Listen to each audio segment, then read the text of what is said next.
Yes, I am. Good. Round two. Mr. Stress over there. Indeed. We are ready to go, yeah. She's coming out. Hello, Sharon. Hello. You looking forward to the film? Yes, very much, especially with Tom Hardy in it. Well, yes, he is my father and he is your... Lover. Lover, yep. Sorry, Martin. It's just weird.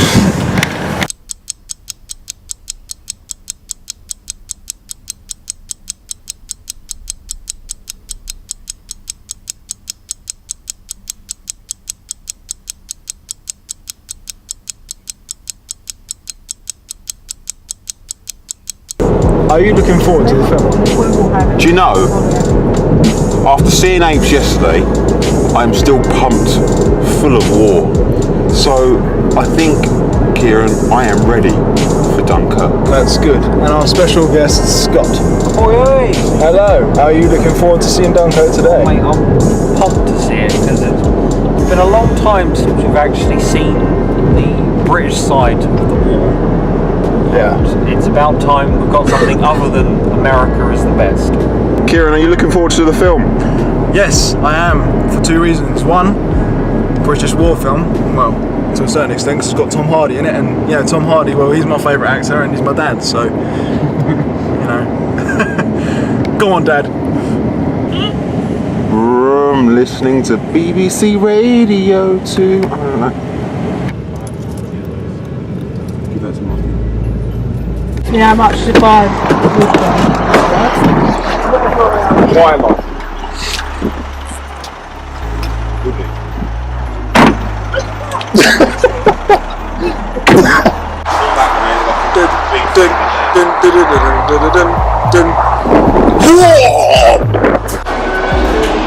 Dunkirk. Scott. Dunkirk. Gonna get. Ready to see Dunkirk.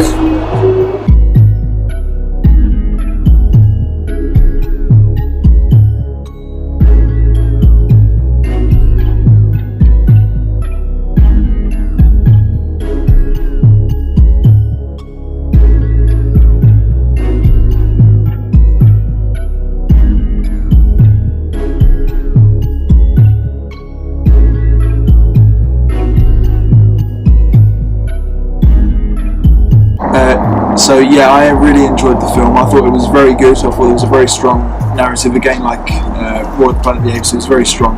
One thing I really liked about it was how close they managed to keep it to its true story. Part of me thinks it was sad because it was so realistic and it was so true to the story. I thoroughly enjoyed the film. I think that the story was really, really good. The characters were really good. They didn't focus on, because it was all really famous actors, and you know, one didn't take the glory, this, that, and the other. They all sort of took it all equally. The way that Christopher Nolan directed it was so realistic that you couldn't tell. Fucking dogs. And also the music element of it as well was really nice by Hans Zimmer. He's obviously really well known for his music, and I think personally the music that they used in this, it was very subtle. It was like obviously the ticking of a clock for those of you that have seen it, and it just really adds like an element of waiting for this war to end, and it really does grip you the whole way through. It's not too chaotic and too tense. It makes it's just really subtle. Like there's still tension underneath because you know that this is like a real story.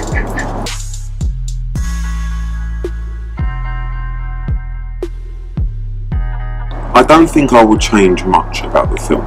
I think that the film portrayed everything very well. I mean, this is my opinion, but I personally think that the film might have hit me a bit more. If there was a gunshot, you'd see the gunshot wound, or if there was an explosion, you'd see a bit more of the casualties. It was all really, really well laid out, and it was the tension was kept the whole way through, which is what I love about the film, because not many films do that. There's loads of films out there that you could go through it and there's a bit of tension and then it just drops and then the rest of the film's dead. But this film kept that. I think it definitely should have had some element of gore. Obviously, when they're in the war, they're probably going to say a lot of swear words. They're going to be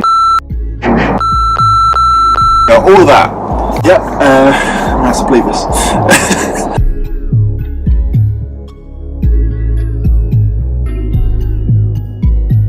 I don't think there should be a sequel. I mean, if they did a sequel for it, I think they'd have to create another war. So I think that they shouldn't make a sequel.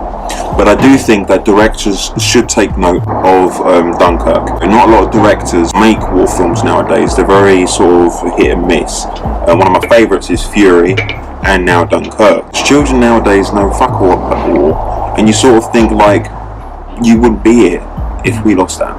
yeah, because a lot of people, like Lewis was saying, they're uneducated about the war. But even like war films like Saving Private Ryan and Fury, they're very, very good.